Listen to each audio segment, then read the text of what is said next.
In this video, I want to cover the very first thing I have most of my coaching clients do when they're looking to build up a business, whether it be growing a personal training business en route to a brick and mortar gym, or dare I say it, sometimes these individuals already have a training gym and they're not doing this very, very important thing. And that very important thing, the first thing I'm going to have you do if we work together is create a contact database. This is your treasure chest.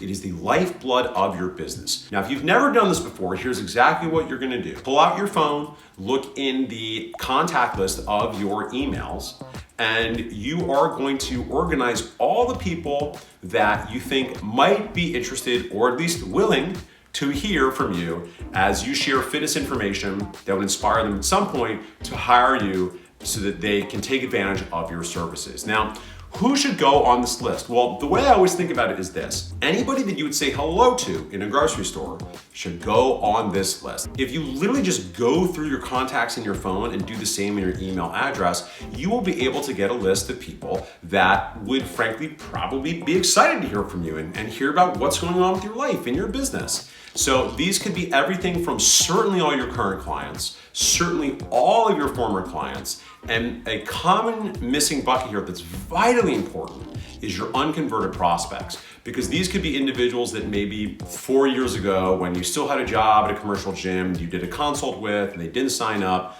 So all of these individuals you have a little bit of a relationship with, and those three buckets particularly, your current clients, your former clients, and your unconverted prospects are all individuals that have expressly come to you to find out about your professional expertise in fitness. Now, the fourth bucket I always refer to as your family and friends. And these are the individuals that you know, that you'd say hello to in a grocery store, that perhaps they've never expressly asked you about your fitness, but they wouldn't mind hearing about what you're up to.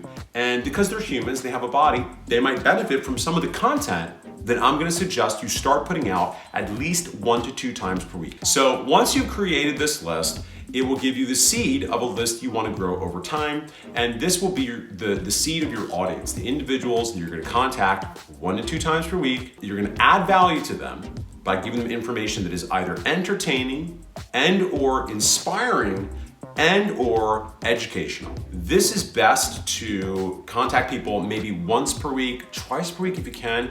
And the reason is every time you contact these individuals, ideally there is a PS, there's something in the signature that makes it crystal clear what they should do next if they want to work with you. Now, remember, people are not stupid, but people have got a lot going on. So you can't underestimate how clear it wants to be exactly what they should do next if they're ready to take the next step and work with you. And remember, people don't buy when you're ready, they buy when they're ready. So much of the time, they're not going to be looking to buy right then and there, which is why it's so important that you keep showing up in their inbox over and over and over. This is sometimes called creating top of mind awareness, so that when 6 months, 12 months, 3 years, when they're finally ready to look for either a new solution or they're ready to finally get help with their fitness, you are somebody they've been thinking of because you've been showing up and or your training gym has been showing up consistently in their email inbox. Before you start emailing these people, I do think it's nice to do one warm-up email. And if your list is, I'd say, under a couple hundred people, I would say do a few blind copied emails of maybe 50 to 75 people at a time, because for most of you, I assume it's not going to be more than a few hundred people when you start. Because I will say this briefly, if you actually know thousands of people, you might get into some spam issues if you start blind copying thousands of people. Your email service provider will not like that, but I'm gonna leave that aside for now because I assume that's not most of you. But for those of you that have made this list of your current clients, your former clients, your unconverted prospects, and family and friends, you wanna email them and let them know, hello friends, forgive the blind copied email, but I'm so excited to let you know I am starting an email newsletter for people in my life that I care about to share information that will help you achieve more success with your fitness goals. You can expect to hear from me about X often on X day at X time, and it will be content that covers topics like XXXX.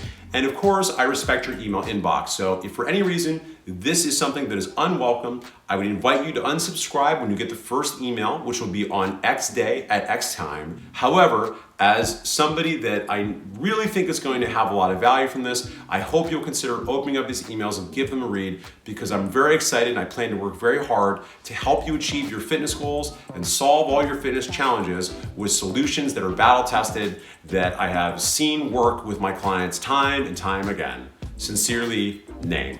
P.S. If you don't want to put me on the list, please respond right away. I won't be offended and I won't even add you to the email list. This is a great way to finally get the ball rolling for your email marketing.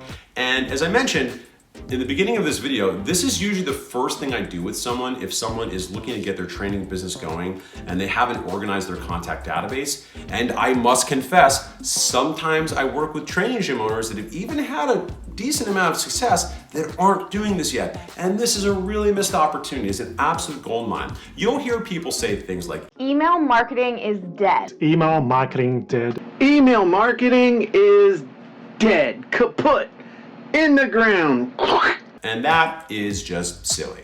Yes, do people read emails at the rates they did 20 years ago? No, of course not. Is there a lot of spam? Sure. But remember, these are people that already know you and ostensibly already like and trust you. So if you have information that can help them, you might as well make sure it's getting sent their way. And if people don't want to hear from you, they have the opportunity to unsubscribe. Another point I want to make briefly here is once you're emailing people, you do want to use some email marketing platform. This doesn't want to come from Yahoo. The reason we want to be emailing once per week or maybe twice per week is over time, you're going to get, every time you email them, there's an opportunity to deepen the relationship. There's an opportunity to add value and actually improve their life, whether they ever work with you or not, which is super awesome. And you always get to make it clear with every email marketing moment exactly what they should do next, if and when they're ready to take that move and work with you in a more substantive way. All right, friends, I hope that tip is useful.